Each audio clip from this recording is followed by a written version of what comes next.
Our priority, of course, is to get our citizens back. What has complicated the evacuation process, according to you, and obviously delayed the evacuation as well? Well, there are complications, and these are on the expected lines when we have situations of this sort there in Sudan.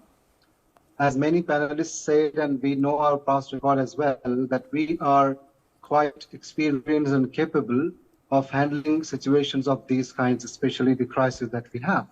Yes, as far as the complications are concerned, the main problem starts from there, whether they can actually board the ships or whatsoever routes they're using.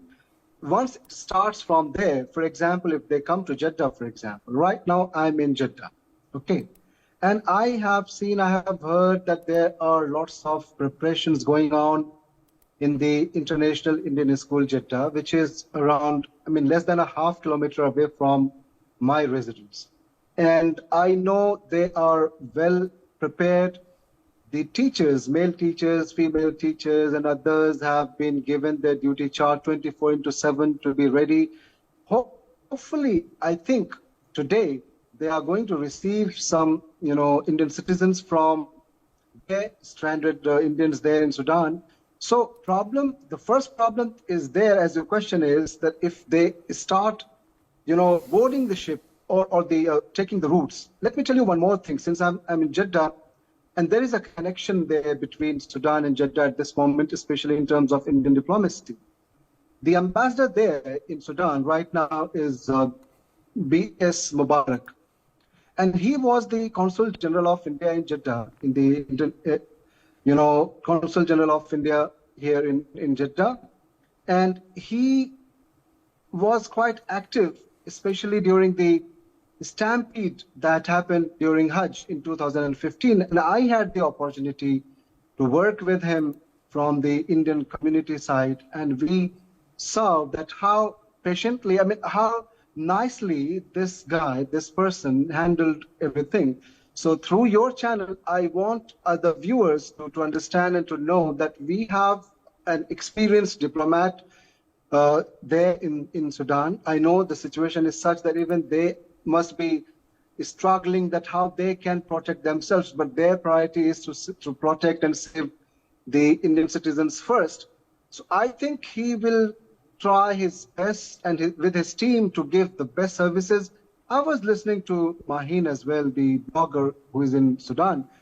I'm happy to know that he said that unlike other, embassies, Indian embassy, the staff there, they are helping, they are supporting, which is actually expected by us. And another thing here, whatever complications we have there, we know that the plan, the Kaveri, Operation Kaveri is such that we had Operation Ganga, we had other operations. I was in Kuwait, I tell you, in early 2000, and I was one of the victims, and I had to, take a flight, and I had to, go back to India during that time, and I was facing every situation there. So I can understand what kind of situation must be there. No doubt. We should have trust. We know that it's challenging. We don't have to be panicked. And there are lots of preparations, as I said, in Jeddah. Absolutely. I am the eyewitness of that. Absolutely. I'm slipping into a short break. We're tracking this story and lots more on the other side. And I hope and pray that we come out of it. Asif Dodi also is with us, South and Middle East Asia foreign policy expert. Asif Dodi, is the aerial route now also going to be an option for India? Or do you believe that it's just the sea route that will continuously be used, as we have started Operation Kaveri, of course, through the sea route for now, with INS Sumedha deployed? Well, Uday, what I understand, I think gradually they will go for, or they may go for the aerial route. The reasons I tell you, in Jeddah right now, we have 2 Indian Air Force aircraft here, that is C-130K. So since we can find it here, and all these stranded Indians from Sudan, they are, some of them perhaps will be coming to Jeddah. So from here, it may be easy for using the air route. But from Sudan, at this moment, at this point in time, I doubt it that there could be any air route or aeroplanes going to be used for this purpose, because the situation there is, aggravating day by day. Although the warring factions, they have agreed for these 72 hours, ceasefire, but there could be violations, and those who are stuck there, they may have the kind of fear. They must be scared that if they go out, how to reach to the destination, to the point where they are going to at least board the ship, or, there's no point of air routes at this point. But I think I'm hopeful, as I said, and other panelists said, that there are possibilities. And in terms of in the context of India, I think we are quite experienced. Again, I'm reiterating. And once it happens, once they are, taken to different parts, let's say, for example, in Jeddah or other destinations, things will be easier. And the number the Indians are staying there, that is around 2,800 plus 1,200, let's say 4,000. So I think, unlike Ukraine, we had a bigger number there, but still we succeeded. We managed to do that with Operation Ganga, I think. Now with this Operation Kaveri, I'm quite hopeful that sooner, not later, perhaps within a week or 10 days, or maybe a couple of more days, they will have their routes and from the other destinations. But from Sudan, it might take time, because, those fighting, especially in the month of Ramadan, and we have very sacred kind of, feelings in the last 10 days of Ramadan. But there in Sudan, being, these guys, they are fighting, they are killing each other, and the kind of celebration the people have around for Eid al-Fitr. I was listening to Khadija also, and she said that how disastrous it was. So if they do not understand the value of this, auspicious occasion and holy month, we can say, later things can even aggravate. I don't want your viewers to be panicked, but that's the situation. I still pray. I think that things get, back to normal soon, and all these stranded citizens from across the world, they go back to their country, and especially from India, my motherland, where I really pray for everyone to come back. And I would like to send my special wishes to His Excellency B.S. Mubarak, the ambassador there.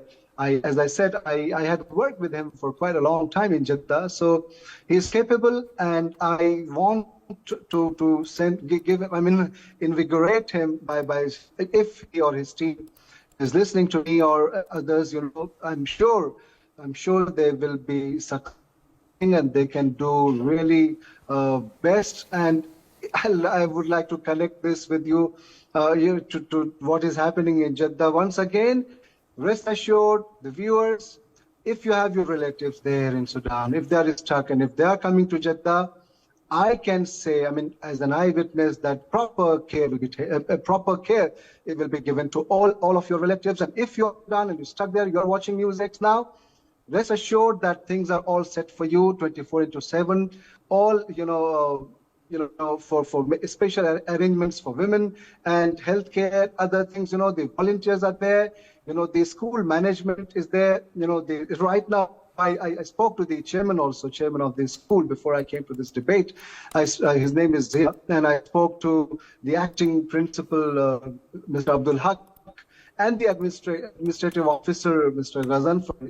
They are working day and night, all time. They're trying to have some sort of preparations done, that if they come here, they feel the kind of. I don't know if they can feel that kind of comfort or not.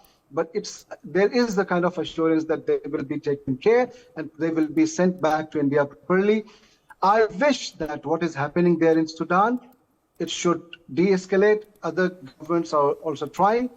And I like to thank the Saudi authorities as well, that they always take care of the Indians, being the best friend of India.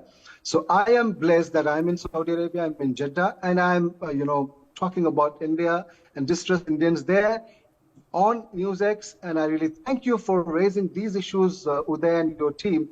I hope with your, today especially, you had lots of bloggers from different countries, and they are all located in Sudan, which is really something good for those who are concerned about this. I mean, it's a global issue now. Everyone is concerned because of the geopolitical development, and others whose relatives and friends are stuck in Sudan. So just the prayers, I mean, we can just pray, we can have discussions.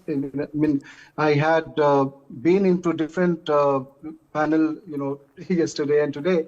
So I think something positive comes out. We shall overcome, I have this hope, like we did in Kuwait, like we did in Iraq, Syria, like we did in Ukraine. I hope, inshallah, this time also something positive comes and everyone is safe and secure. The one who lost his life, we have prayers for him.